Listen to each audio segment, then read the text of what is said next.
most of the things that I have to say about water come from this book. It's called Your Body's Many Cries for Water. It's written by a medical doctor, Dr. F. Batmangaleji, an Indian man.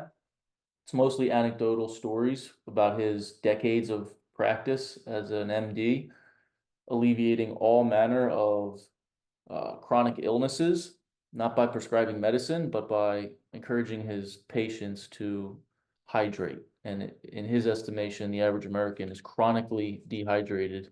And the premise of his book is that chronic cellular dehydration painfully and prematurely kills. Quote from his book: "Water is the primary substance and leading agent that governs every routine process in the body. Water is the universal solvent that regulates all bodily functions. When we are routinely dehydrated, as most people are, our health deteriorates dramatically." The protocol that we laid out last week was very simple, not very time consuming. Take your body weight in pounds, cut it in half, and drink that many ounces of water as a minimum every day. And you really have to stick to that. You don't have to be super anal with it forever. But if you don't really have any container structure around your hydration, because as a holistic health practitioner, I work with clients all the time, and I often ask them, what about hydration? And everyone says the same thing. Oh yeah, I drink a lot of water. I drink a lot of water. And I say, well, how much do you drink? A lot. Okay, well, what does that mean? You see, the point I'm making is if it's not measured, then you're really just guessing and you don't really know. And it's likely that you're probably not hitting that criteria every single day. You're probably grossly overestimating how much water you drink. If you're not guessing, you're assessing. And if you are chronically dehydrated, you have to really stick to that as a daily protocol for weeks, if not months, consistently to get your body to the point where it is sufficiently hydrated, and then you can start really feeling the positive effects of being hydrated. But it's not like you can just do it. You can't go from being dehydrated most days and then have one day of hitting that protocol and now you're hydrated. You really have to flood your system and cleanse yourself. But the quality of your water matters.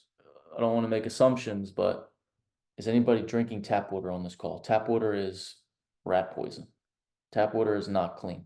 It has fluoride in it and all kind of chemical agents, fucking diluted pharmaceuticals in our water supply. If you're making a couple of bucks and you can make an investment in good quality artisanal well water, it's an investment that will pay for itself. You want to make sure that the water that you're getting is shipped in glass bottles. I was looking at my old notes here this morning, and I found a quote that I want to share with you guys because I got a kick out of myself. Do not drink from plastic bottles, parentheses, unless you like microplastics in your blood and you want xenoestrogens to crash your testosterone and turn you into a sterile coward. So if that sounds good to you, then drink out of plastic bottles. If being a sterile coward is not something that you would choose, then go for glass. I know a few of you guys are in LA, so Mountain Valley Spring Water through a company called Sparklets, you can get that delivered straight to your door. I get it delivered in 5-gallon glass drums once per month. I get about 6 or 7 of them. Cost me around $200, but I find it to be a useful investment. But wherever you're at, I'm sure you could find a water delivery service. It's a good investment. Another thing too is oftentimes we eat when really we're just thirsty. So when we're well hydrated, we find that we eat a lot less and we become healthier. Also, as another hydration protocol, I would encourage you guys to drink only water. Eliminate all other liquids from your consumption other than maybe a cup of water or a cup of tea or a cup of coffee. If you're drinking soda or really sugary athletic drinks or pre-made fruit juices that have a lot of preservatives, chemical preservatives, and sugar added to them, because a lot of that stuff is not only packed with empty calories, but it contains agents that actually dehydrate you. So like you can drink a soda and a soda actually pulls water out of your cells. So the more liquid that you drink, the more dehydrated you get. So a good idea to just give yourself a week and just only drink water. See how you look, see how you feel. Some side effects of being well hydrated: vitality, clear skin, clear mind, healthy bowel movements. We want to create this feeling of being a flowing river. We take water in, It cleanses us out, we release. We want to be like a mountain stream, not a stagnant pond. If we're dehydrated, we become like a stagnant pond. And if you've ever seen a body of water, a small body of water out on a hike that's not moving, would you want to drink it? It becomes stagnant, full of scum, right? So that's what a dehydrated body is. And also remember, one quote that Paul Chek would always say is the solution to pollution is dilution. So any kind of skin issues, gut issues, the best place to start is just making sure that you are well hydrated. One of the things I do every morning, I keep a mason jar in my bathroom. I fill it with water. As soon as I wake up, I crush half of it, and then I bring it into the kitchen and I put some salt into it. Adding a good high quality salt to your water is a great way to increase electrolytes. This is a brand I like. It's called Redmond Real Salt.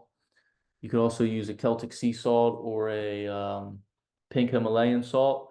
The critical thing is, if you look at the ingredients, even if ingredients are even listed, there should be nothing other than, for example, here it says ingredients, ancient sea salt.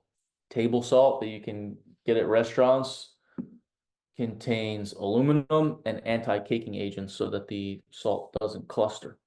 So you want to select a good salt. And like I said, salt contains electrolytes. What are electrolytes? They're minerals that are highly conductive. The main ones are magnesium, potassium, and sodium. We talked about last week. Remember when you were a kid at the pool and it was summertime and the thunder clouds rolled in? They got you out of the pool. Why?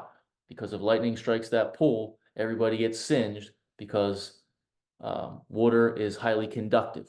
So what is vitality? Energy, electricity. So the more of that highly conductive substance we ingest, the more energy we feel. The more we can pack that highly conductive substance with highly conductive minerals, the more electric we feel.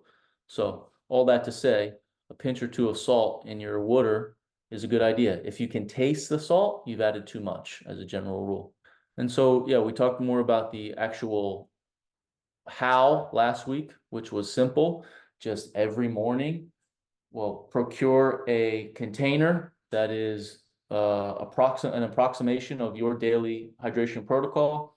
Fill that thing up first thing in the morning, and as you know, as your goal for the day, just make sure it's done before you go to sleep.